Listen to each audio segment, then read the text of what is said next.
Hi everyone, this is another foreign TL game, but it's not one of my own.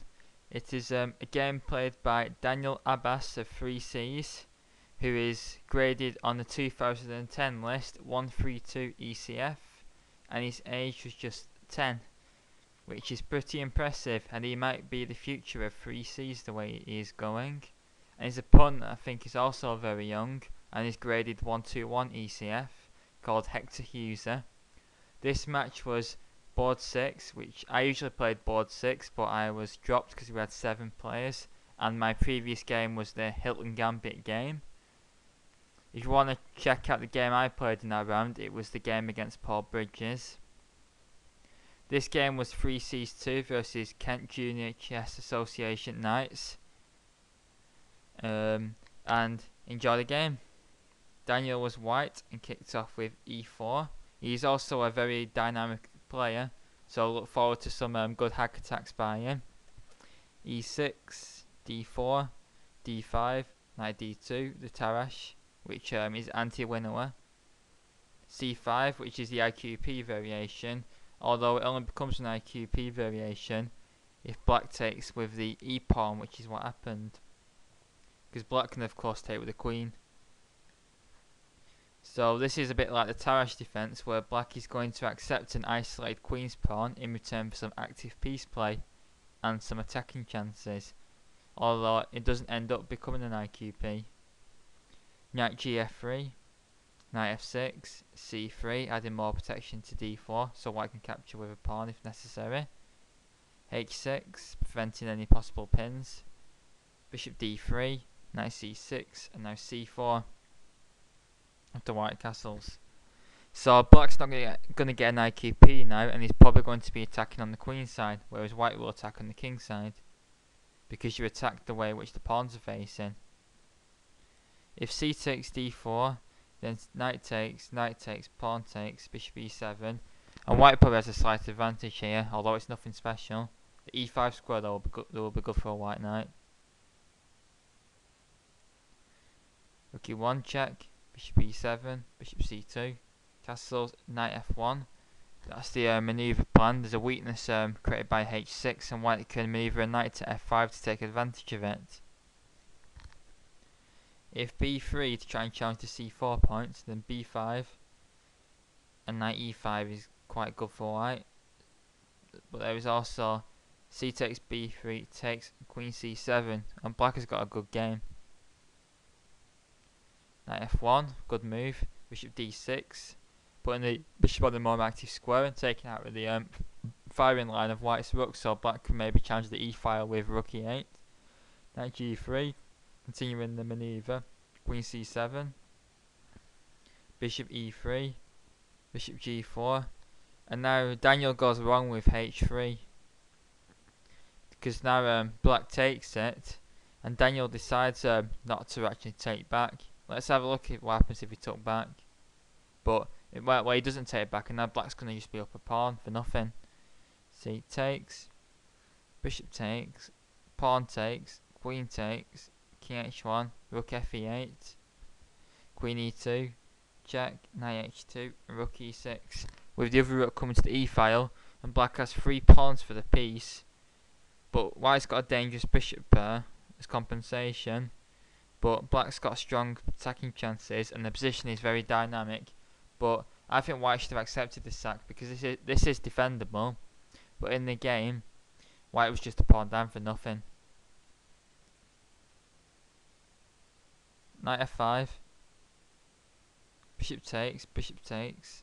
So black's give up the bishop pair to get rid of that strong knight. Knight e7, bishop c2, knight g4. You can tell that both players are very aggressive here. It makes it all in for a very exciting game. Knight h4, check, king h1, knight takes e3, rook takes e3, bishop f4, rook e1, bishop g5, knight f3, bishop f6, and now knight e5. And white's not really got any compensation for the pawn after this sequence. White's got some good maybe attacking chances, but black should be able to hold this and consolidate the extra pawn. Knight c6 was played, challenging the strong knight, which is now attacked 3 times. White took here, but I was thinking maybe f4, which is quite weakening, but it does clamp down on e5, and now rook a d8 should give black a good game. Knight takes, queen takes. D takes is also interesting because it adds more protection to d5, but at the same time isolates the a7 pawn and doubles the c pawns, making it double-edged. Queen takes, queen g4, bringing the queen to an active location. Also to note, this is now bishop's opposite colour. So, and in bishop's opposite colour positions, there are some important principles, because in the endgame they're notoriously drawish, but in the middle game they're anything but drawish, because if you can attack a certain square, like I don't know, any light square, then black's bishop can't do anything, so white will have a higher force count, and pawns don't matter much in these positions, so black's extra pawn now doesn't mean as much after these swaps. It's whoever has the initiative that matters. But I don't think this is that good for white, because a lot of like the h7 and h6 and g7 pawns are on dark squares, so they're easily defended and white's bishop can't do anything. This is pretty comfortable for black, this. Black plays queen c8, trying to get the queens off, and white could take him off because the bishop's opposite colour endgame wouldn't really have any winning chances, but it would have no winning chances whatsoever for white. Bishop f5, queen d8, rook e3, preparing a rook lift. Right, swinging the rook over to h3. Rook e8, challenging the e file, so rook h3. Now king h8. And it gets very interesting again. Now it's starting to get very exciting and very sharp. If queen e7, then rook takes h6 is strong. g6, bishop d7, queen e2. This is an exchange sack line which I found using Stockfish. Queen f4, king g7, takes, rook h3, and queen takes b2. And black's going to get 2 pawns for the piece here, because the arrow's in the wrong place, by the way. It's meant to hit a2 instead. And there's also strong e-file pressure, and black's bishop is strong. This is a good line for black, this, but it's not clear cut. Maybe it's better just to be safely up a pawn. King h8. And all the time, white has to analyse sacks on h6. Bishop c2. Queen c8. There's a bit of repetition now, maybe because of time trouble. Although in a game between young people, you don't really expect time trouble. And now queen f4, preparing maybe a sack on h6. Queen e6. And here, the sack here. Let's have a look at the sack here. The sack on h6 was played next move, but let's see what it does here. Rook takes. If king g8, then if you take it, then this automatically loses to this continuation.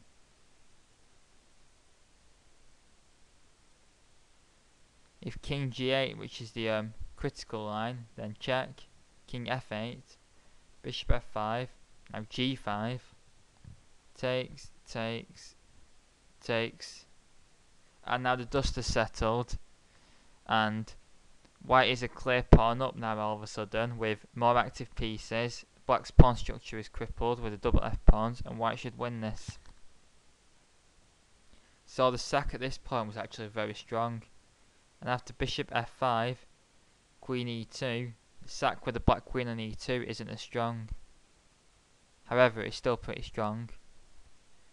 So however, this time, if g takes, the continuation is actually even worse, because it's actually a mate with.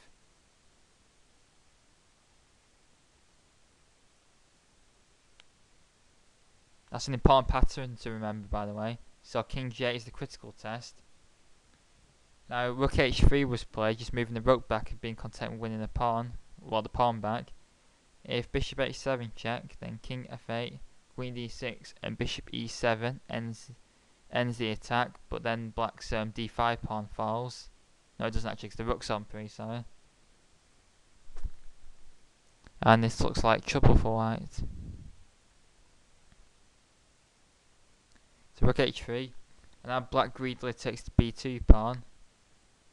And now white could have played bishop h7 check, king f8, rook b1, attacking the queen, queen e2, takes on b7. This is why the pawn on b2 is poisoned pretty much. It was a mistake for black to take it, because now white's rook gets into the game via b7 with decisive consequences. Rook e7, and now the stunning move, bishop e4, which blocks up the e file, and black's only move to actually stay in the game is queen e1 check, because rook h8 mates friend. After king h2, rook takes b7, bishop takes d5, skewering the rooks, queen b1, and now check, and then win the rook, and white is a pawn up with a crushing position. These are some very tactical lines here. I wish my games were this exciting. Rook b1, queen takes a2, and now they're stockfish found a forced mate in 10. But a lot of the moves are like desperately throwing pieces away. And in fact, here's the funny part in the game. First of all, Daniel finds the correct move with rook h8 check, king takes, queen h2, king g8 check, check. And now, if now rook takes b7, and there's no way to stop queen h8 mate, and black can only throw away pieces with something like rook h1. It's going to be a mate on h8. There's nothing black can do. However, Daniel misses it, and instead goes into a drawing line with queen h8 check, king e7, and now, if he'd have played the correct move, rook e1 check, this leads eventually to a draw by perpetual, after some intense complications, with king d6, takes, check, takes, takes, takes. So black's going to have 4 pawns for the piece if white takes in a good position. So check, h3, and after takes you have a draw by perpetual. Sorry if I've rushed through these lines a bit, but I've only got 15 minutes. You can have a look through them more slowly by pausing the video or something like that. Rook takes b7 check. And now there's 2 moves here. One allows a forced mate, which actually occurred in the game with king d8 double question mark, which just allows simply, and this means that Daniel won. But if the stronger king d6 was played, then white is busted with the bishop sack. And now the queens are coming off, and then e5 drops, and black is the exchange and a pawn up, and white can resign. But in the game, black completely blundered, allowing a forced mate, and this is a very good win by white. Marred a little bit by the failure to spot rook takes b7, but it was a very good attacking game and shows Daniel's great potential. It's a name we should be hearing of more in the future. But anyway, please like this video, subscribe and all that. Check the website out, links go in the description box, and hope you enjoyed it. Feel free to leave any comments and thoughts, and thanks very much.